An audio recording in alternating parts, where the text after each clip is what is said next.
El conocimiento espiritual genera abundancia. Artículo. Paiva-Neto. Usar los avances del saber al servicio de la solidaridad, en el combate efectivo a la miseria material y espiritual, que afecta a multitudes. Esa es una de las propuestas presentadas por Paiva-Neto en este artículo, que forma parte del capítulo 6 del libro El Capital de Dios. En el texto, nacido de mis intervenciones improvisadas, en la década de 1990, de la predicación del Apocalipsis de Jesús para los humildes de corazón, él también asevera la necesidad de pensar ecuménicamente en la distribución de ingresos y en el acceso democrático a la enseñanza, que, en su opinión, es factor que genera riqueza. Aprovechen el estudio. Los editores. El conocimiento es patrimonio eterno del ser humano y de su espíritu inmortal. En la economía, genera riqueza. Unido al amor fraternal, creará prosperidad. Sueño. ¿Cuántas cosas fueron primero un sueño? Pero son hoy realidad, aunque lejos de la perfección deseada. Se trata de un paso decisivo para la vivencia de la sociedad solidaria, componente de la estrategia de la supervivencia, basada no solo en las leyes que rigen el comportamiento humano, sino, en especial, en las que gobiernan el mundo espiritual, de donde todos somos originarios. En estos tiempos de globalización de beneficios mal distribuidos, principalmente para la multitud incontable de los, entre comillas, sin acceso, como los denomina el periodista Francisco de Asís Perioto, toda nación tiene el deber, más que el derecho, de ser creativa, de volverse económicamente estable, expandir su industria, su comercio y servicios, de modernizar la instrucción y la educación de su pueblo, iluminándolo todo con el toque de la espiritualidad, su red de comunicaciones y de transportes, de buscar la integración armónica con las demás poblaciones, y de alcanzar prestigio internacional. Es lo obvio, pero, por eso mismo, hay que proclamarlo. Sin eso, vigora la barbarie que por ahí vemos, cada vez menos disfrazada, y que, por más increíble que parezca, la mayoría quizá no mira de manera apropiada, pues hay un minucioso esfuerzo para mantenerla distraída, como en el tiempo de los Césares romanos. Sin embargo, ciertamente ella irá sintiendo cada vez más sus efectos. Eso es fatal. Es solo una cuestión de tiempo. Ningún dirigente puede hacer nada solo. Necesita el apoyo de la sociedad. No obstante ello, lo mínimo que se espera es que gobierne para su pueblo. ¿Qué puede impedir que los objetivos que beneficiarán a cualquier país se alcancen sin tardanza, en el ámbito planetario? La exacerbación del individualismo aliado al deseo de dominio que pueda existir en las conciencias humanas distorsionadas, que fructifican en épocas de corrupción e impunidad desenfrenadas, y a la falta de perseverancia entre muchos de los que se oponen a ese estado de cosas. No sin motivo escribió así Jean-Paul Sartre, de 1905 a 1980. El hombre está constituido por sus múltiples decisiones y es plenamente responsable por ellas. Bienaventurados los pacificadores.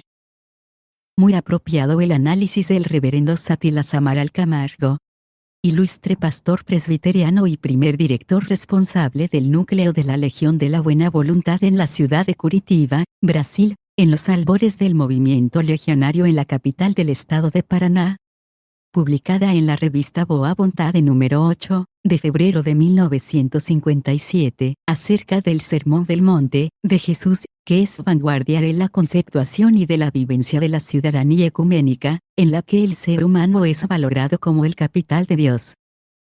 Bienaventurados los pacificadores, porque ellos serán llamados hijos de Dios. Evangelio del Cristo, según Mateo, capítulo 5, versículo 9. Bienaventurados los pacificadores, y no los pacíficos, que solo toman una actitud pasiva, no reaccionan y no van más allá. Los que fomentan la paz son activos, emplean todos sus esfuerzos y energías para lograr la reconciliación. El puro de corazón verá a Dios, Pero el pacificador tiene un privilegio aún mayor, porque es llamado Hijo de Dios. En la formación de un solo mundo, como dijo Wendell Willkie, y de una familia humana, sin odios, sin barreras, sin prejuicios, necesitamos la colaboración de todos los hombres de buena voluntad, que son los pacificadores. Jesús nunca predicó la omisión. Si lo hubiera hecho, no habría sido crucificado. Y el reverendo Sátilas termina diciendo: la reconstrucción del mundo y el establecimiento de la verdadera fraternidad deberán empezar por una revolución espiritual en el corazón de cada individuo, reconociendo a Dios como Padre de todos y al prójimo como su hermano. Necesitamos una reforma espiritual, universal, que comience por el individuo y se proyecte en la vida social.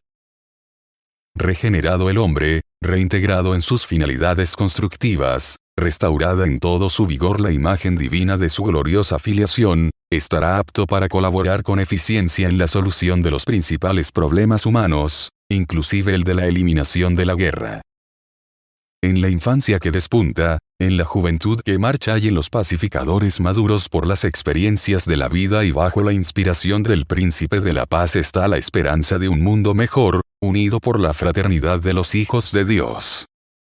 El valor trascendental, religioso, moral, social, político, por lo tanto económico, en el sentido lato de la palabra, del Sermón del Monte es tan relevante que hizo que Mohandas Karamchand Gandhi, Gandhi, 1869 a 1948, afirmara: Si fueran destruidas todas las obras de la humanidad y solo sobrara el Sermón del Monte, nada se habría perdido. Reforma espiritual y humana.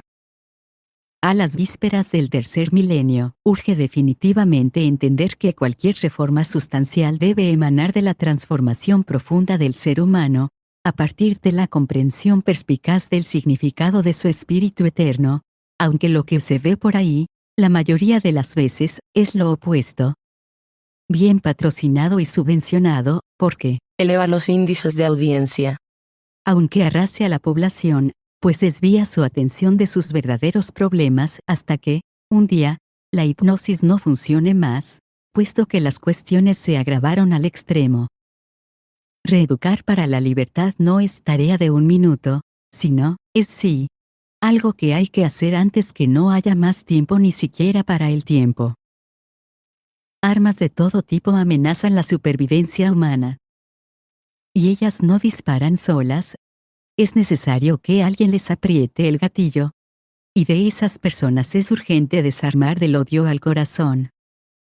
Muy a propósito este soneto de Laurindo Ravelo, 1826 a 1864, el poeta lagartija, como le decían debido a su elevada estatura.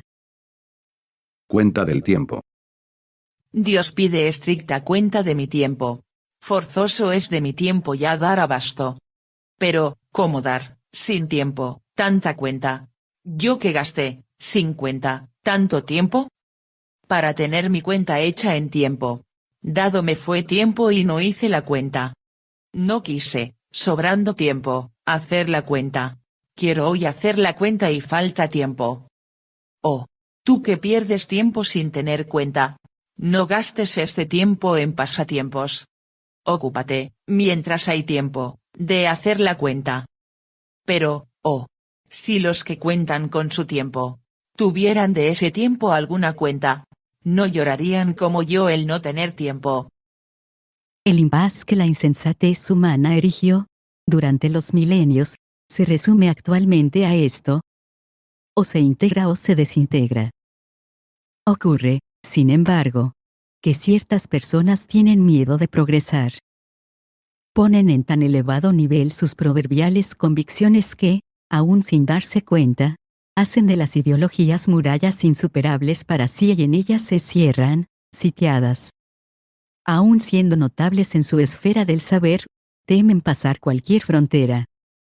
Se detienen en el espacio y en el tiempo, literalmente. Entre esas criaturas, hermanos nuestros, se alinean los grandes adversarios de las innovaciones. Que lo digan los que sufrieron todo tipo de incomprensión o persecución, tales como Jesús, Sócrates, Galileo. Harvey, Fulton, Semmelve is. Madame Curie, Tesla, Freud, Zoroastro, Isaías. Profeta que fue cerrado por el medio. Daniel, también profeta, que fue tirado a los leones. Y lo salvó su fe en Dios. Zumbi de los Palmares, Becerra de Meneses. La lista es inmensa. La insuficiencia de la cultura sin espiritualidad. La cultura da subsidios abundantes para que se construyan caminos de progreso.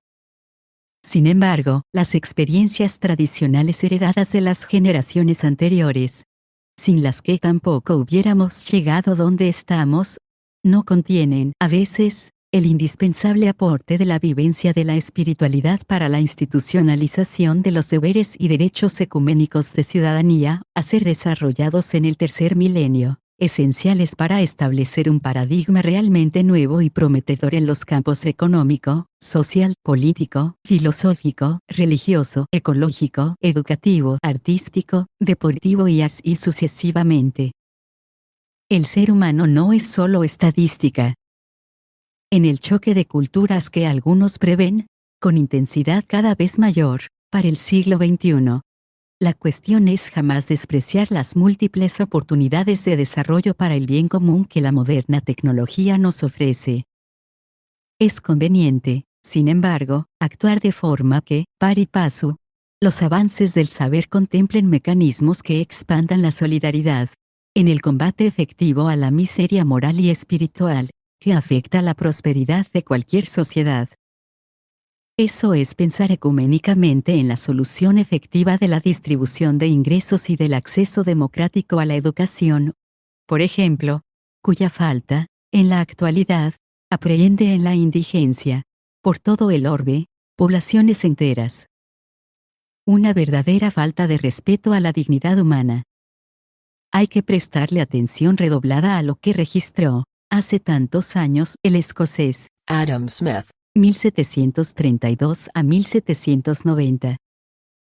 Dijo el padre de la economía política. La pobreza a nadie deshonra, pero es incomodísima. Sucede, sin embargo, que existe un agravante en todo eso, mi querido Adam, que queda demostrado en esta advertencia de Gandhi, el libertador de la India. El mayor crimen es el hambre. Tiene razón el Mahatma, dado que el hambre y las consecuentes enfermedades, que abaten a millones en todo el planeta todos los años, constituyen un genocidio silencioso. No hay régimen bueno mientras que el hombre sea malo.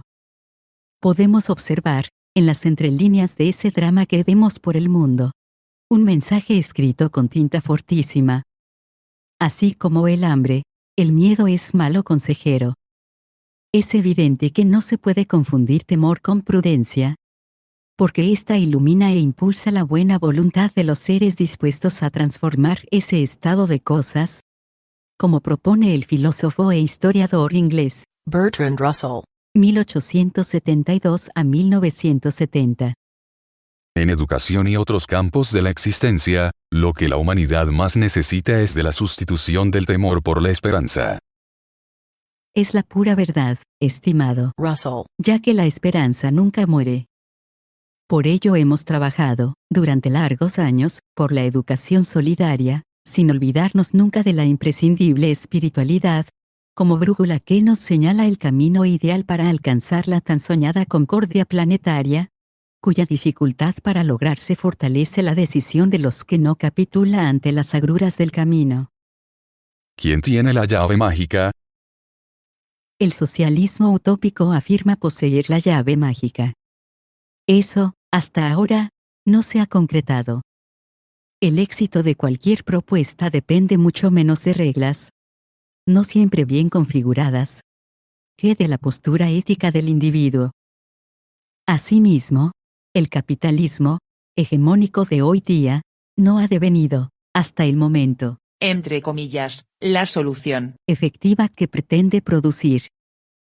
Primero tiene que dejar de ver en la frente del semejante el símbolo de dinero.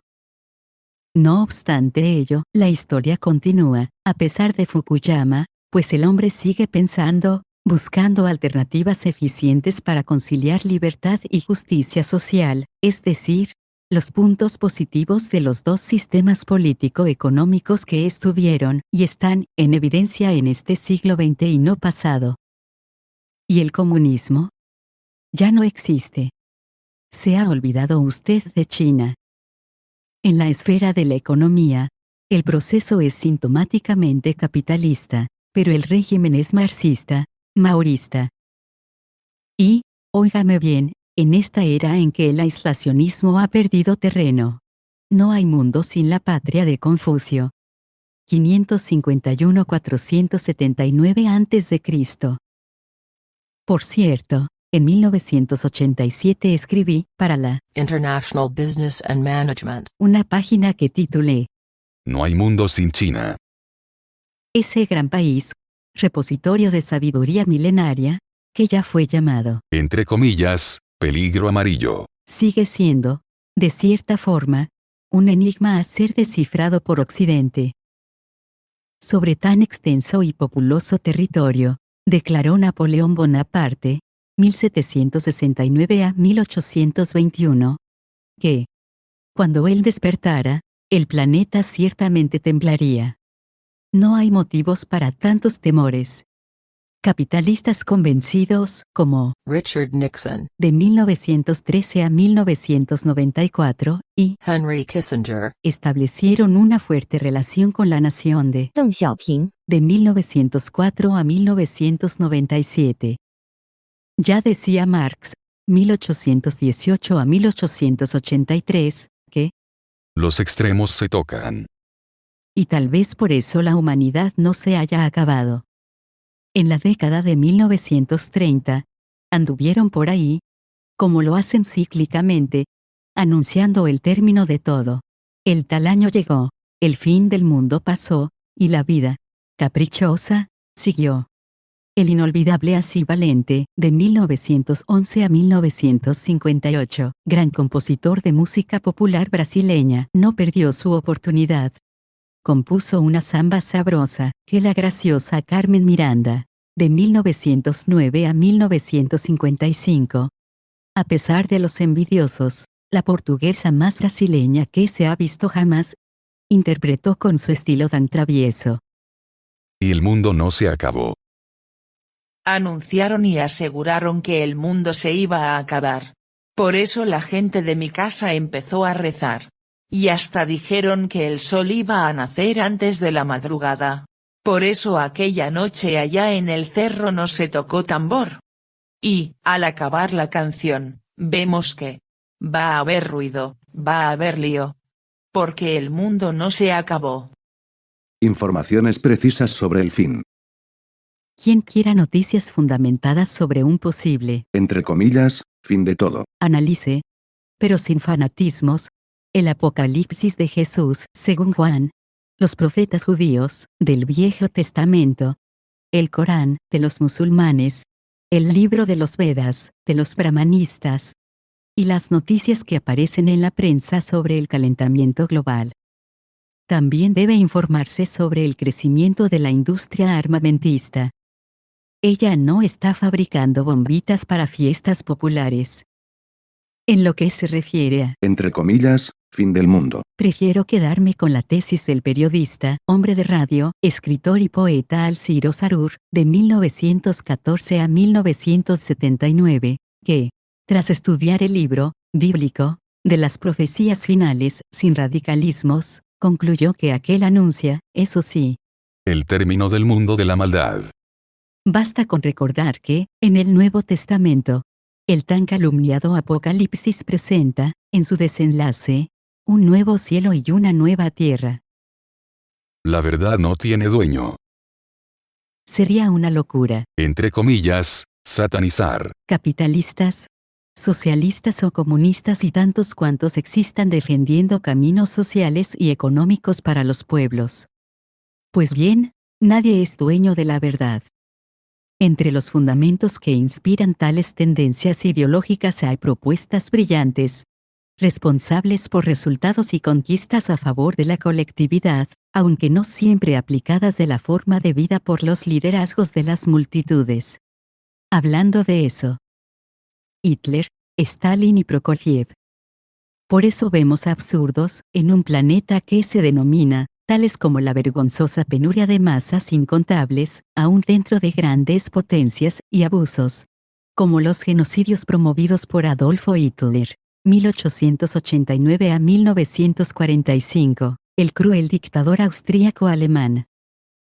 Basta con ver que persiguió, entre millones, benefactores de la humanidad, como Sigmund Freud, 1856 a 1939, y Albert Einstein, 1879 a 1955, y fue responsable por la muerte de Ana Frank, de 1929 a 1945. No todos saben que él se naturalizó alemán, cuando ya era personalidad de proyección internacional, pues era austríaco de nacimiento.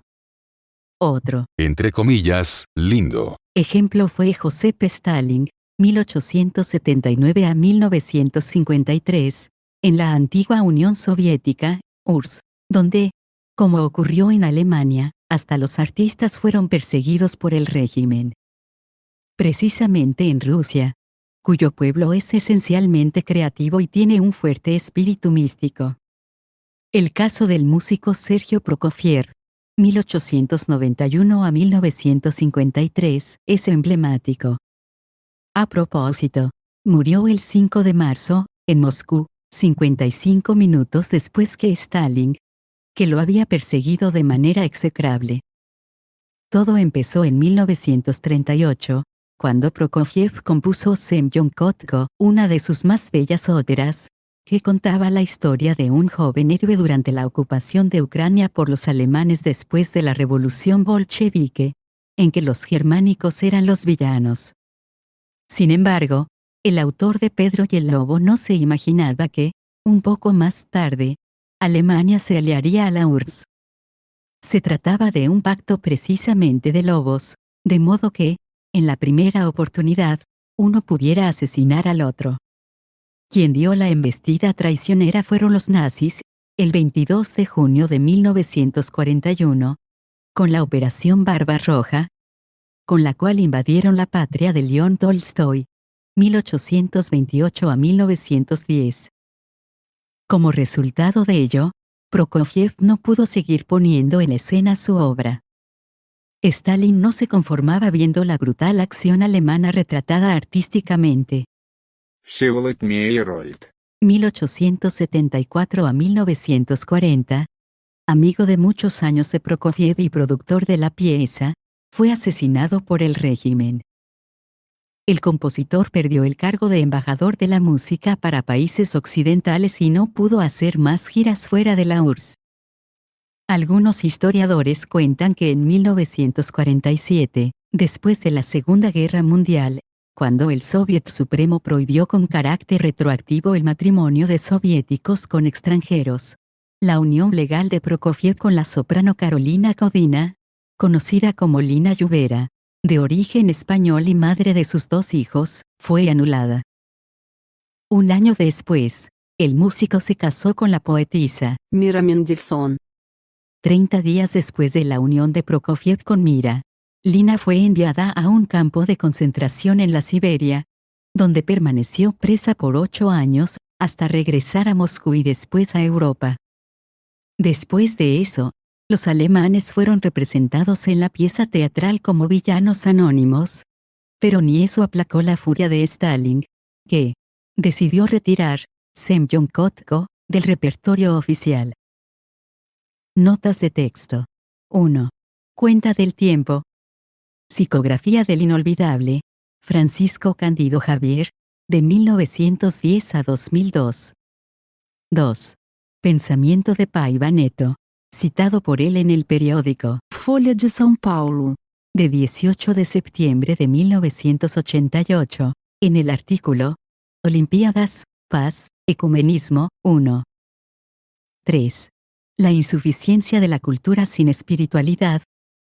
El concepto del autor sobre espiritualidad es presentado en la segunda parte de este capítulo de El Capital de Dios. 4. Hambre. Como lo definió Virgilio, en la Eneida, el hambre es mala consejera. 5. La esperanza nunca muere. Poema de Paiva Neto publicado en su libro Dialéctica de la Buena Voluntad. Reflexiones y pensamientos y musicalizado por el maestro Vanderlei Pereira. 6. Fukuyama. En 1992, el Ph.D. en Ciencias Políticas Francis Fukuyama, al analizar el Establishment de la democracia liberal capitalista, ante la ruina del Estado soviético, concluyó: La historia acabó. A lo que el líder de la buena voluntad refutó: Mientras haya alguien pensando habrá historia. 7. No hay mundos sin China. Esta página también se repartió entre los participantes de la sexta conferencia sobre la mujer, realizada en Beijing, en septiembre de 1995. 8. Nota del autor: Operación Barbarroja. Las tropas de Hitler tuvieron el mismo destino de las de Napoleón Bonaparte. Fueron derrotadas por el general Invierno, del que ya les he hablado. José de Paiva Neto, director presidente de la Legión de la Buena Voluntad, LBD, es escritor, periodista, conductor de radio, compositor y poeta brasileño.